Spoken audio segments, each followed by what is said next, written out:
My name is David Wolf, Marketing Manager for Case. Last year, Case introduced two new wheel loaders, the 721E and the 821. With the latest introduction in the E-Series, we are now going to introduce the 921E. With the E-Series introduction, we had a theme, E equals everything. Ease of maintenance, ergonomically designed cab for increased productivity, enhanced certified Tier 3 power, and also extra work modes to match the machine to the applications. So let's take a closer look at the 921E. On the 921E, Case has redesigned the bucket for increased productivity, also increased durability. As you can see throughout the bucket, the material thickness has been increased for extra durability. The side cutters have been extremely increased. You can see the difference in the thickness when you compare it to your 921C bucket. But also this lower side skid plate has been reinforced. Again, extra durability so that we can get more productivity out of that bucket. The bucket has been increased to 5 3/4 yards.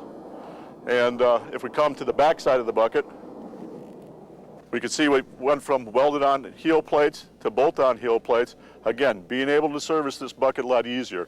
The other thing that we have done is we went to split O-ring seals on all the bucket pin locations. This again is done to increase the durability, fighting against that initial infiltration of dust, dirt, and debris. When you get the opportunity, take a look at the loader arms on the 921E. First of all, the design of the 921E loader arms has not changed from the initial 921C. So that means that your attachments from the 921C will fit up to the 921E. But going back into the massiveness of this machine, when you take a look at the loader arms, it spells out durability and reliability. Take a look at the massiveness of the loader arms, the dog bone, and also the bell crank. A lot of mass there. Compared to your competition, you can see that this machine is built for durability and reliability. Also, we have some productivity enhancing features that come standard with the 921E as well as all of our wheel loaders. Return to dig, return to carry, and height control are all standard features that enhance productivity. One of the features that we carried over from the C-Series wheel loader is limited slip axles. We use limited slip axles because it automatically transfers the power from the wheel that is slipping to the wheel that is gripping. Another feature that we do is outboard planetaries and outboard wet disc brakes. The first reason we do that is because of maintainability and serviceability. If I have a failure on this hub, all my maintenance can be done on outside the machine, compared to if I have inboard planetaries, I have to drop the entire axle, which takes this machine out of productivity much longer. The other benefit of outboard planetaries and outboard wet disc brakes is the weight is distributed outside the frame, which makes this machine a lot more stable. Another productivity enhancing feature, which is optional, and I would have it on all the wheel loaders, is ride control. What ride control does is allows the loader arm cylinders to act as shock absorbers. So when I have a full bucket of material and I'm traveling, those loader arms will float up and down. And what that does is reduces shock loads on the operator for operator comfort, reduces shock loads on the machines for extended life, but also keeps more material in the bucket for additional material retention. Again, all around increased productivity. Ride control, a feature that I would have on all wheel loaders. Things to point out in the articulation joint is the material thickness that Case uses. Very thick piece of material both on top and bottom, again for that robustness, durability. Also through this articulation joint, take a look at the way the hydraulic lines are routed. Nicely wrapped up, very clean, less chance of rubbing and any kind of failure there. We also have a Lube for Life drive shaft, which again helps out in maintainability and serviceability. Standard on the 921E is the right-hand steps and platform, which makes a very nice access for cleaning windows all the way around. Located just behind the right-hand steps, what's referred to as the optional oil coolers. What these do is takes the oil from the front axle along with the brake fluid, runs it through a filter, and cools it and circulates it back to the back, and vice versa. So we're taking the oil from the back axle and the back brakes, running it through the filter, cooling it, and then circulating it up to the front axles. The reason you do that is, of course, to cool the fluid, but if you're ever in an application where you do a lot of braking, quick starts and brakes, that fluid gets hot, this is one way to keep that axle cool. Again, with daily maintenance, the ease of maintainability, the ease of serviceability, the easier it is to do, the more likely it's going to get done. As you can see, I've got a side access compartment that I can open up so I can do my engine oil check, I can do my fuel fill, and then I have two sight gauges also located on the right-hand side. I have my coolant bubble up on top and also my hydraulic oil level, and on the left-hand side I have a sight gauge for the transmission oil. But if I were to have to get to the engine fully, I do have an electric actuated hood. With a flick of the switch, I can gain full access to the engine compartment. On the 921C, what used to take to get full engine access, opening of about 7 different compartments, I can now do by raising the electronic hood and dropping 2 side panels. 3 panels instead of 7 sure makes it a lot easier. But you can see I got full access to the Cummins M11 engine. It's fully electronic. With the engine being fully electronic, we can also run different horsepower curves. On this engine, we're running 3 horsepower curves. On the economy mode, we're running at about 227 horsepower. In standard, about 250.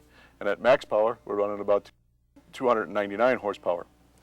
What that does for us is allow us to match the machine to the application at hand, taking advantage of all the fuel efficiency capabilities that we can with the engine by running lower horsepowers when we're in light conditions, and also giving you max power when you're in the heavy conditions to move more tons of material per hour. On the 921E, you can see we have a brand new cooling package. You can see we have ample area so that I can get in here to pressure wash all these coolers. And we also have a pull-out AC condenser. This can be pulled out with the hood up or with the hood down. But very nice to enhance that cleaning capabilities. On the back side, we do have a hydraulic driven fan. Being hydraulically driven, I can actually reverse the fan to assist in cleaning out those coolers. The fan can be reversed manually, or it can be reversed automatically. If it's done automatically, it will reverse about every 30 minutes. When lowering the hood, the switch is, you have to remain in contact with the switch to lower the hood all the way, and that is done for safety reasons so nobody can get their hands pinched in between the hood and the metal up above. To continue our ground line maintenance, you can see that we have grease fittings throughout the loader arm, also on the steering cylinders, but centrally located so that they're easy to get to. Also, we have our cab air filter located on the right-hand side. And then on the left-hand side, we've got vertically mounted filters for both the transmission and also the hydraulic oil. So very easy to get to, easy to change. On the new 921E, of course, we've incorporated a brand new 921E cab. It's the same cab that's used on the 821E and the 721E.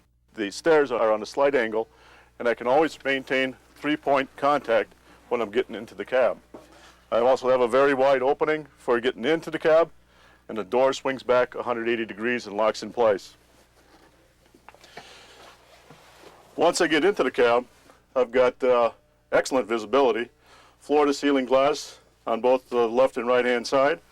The door is floor-to-ceiling glass also, so I get excellent visibility to the front, to the side, and with the contoured rear hood, I've also got great rear visibility. The adjustability of the cab is excellent. I can move the seat front and back and get into a nice operating position so I can operate the single lever joystick control. I have a forward, neutral, reverse switch on the single lever joystick, and also a one-touch downshift button. So everything in one location, and I can get nice and comfortable. The steering wheel, I can bring it down to a nice adequate location for me to operate. Also, the armrests, I can bring those down and adjust those both up and down to my operator preference. And overall, it's a very roomy cab, probably the roomiest cab I've ever been into, and it's second to none. The switch layout in the right-hand console is very easy to read, very easy to operate. All the switches are on a slight angle, so I've got excellent sight lines to the switch that I'm going to activate, and they are basically toggle switches to activate or deactivate the functions that I need.